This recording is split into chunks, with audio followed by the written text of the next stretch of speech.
நீங்களும் கூட விட்டு இப்படி செய்து பாருங்கோ.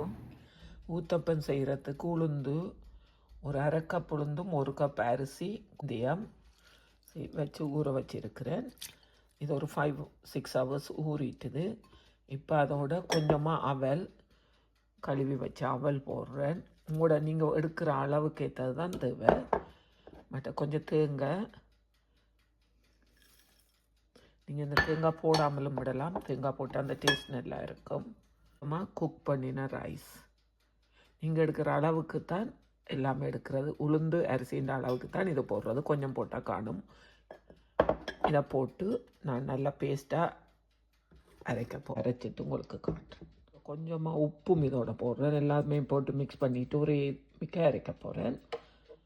நாங்கள் கொஞ்சம் தோசைக்கு அரைக்கிற பதத்திலும் பார்க்க கொஞ்சம் திக்காக எடுக்கணும். ஊத்தப்பம் கொஞ்சம் திக்காக ஊற்றினா தான் அரைச்சி வைக்கணுமா.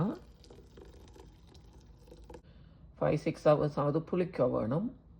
நான் இப்போ நைட்டு அரைச்சி வைக்கிறேன். மார்னிங் பாப்பம் எப்படி பொங்கி வந்து அப்பம் செய்கிறதுக்கு நான் அரைச்சி வச்சது இங்கே பாருங்கள் கொஞ்சம் புளிச்சு இருக்குது.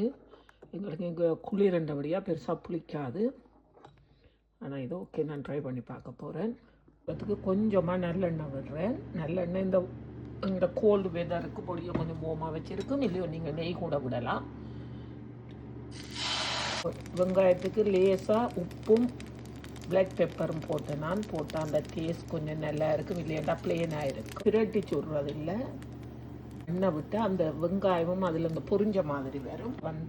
திருப்பி போட்டு சுடுறது இல்லை. அதால் நல்லா லோ ஃப்ளேமில் வச்சு தான் குக் பண்ண ரெடியாக இருக்குது.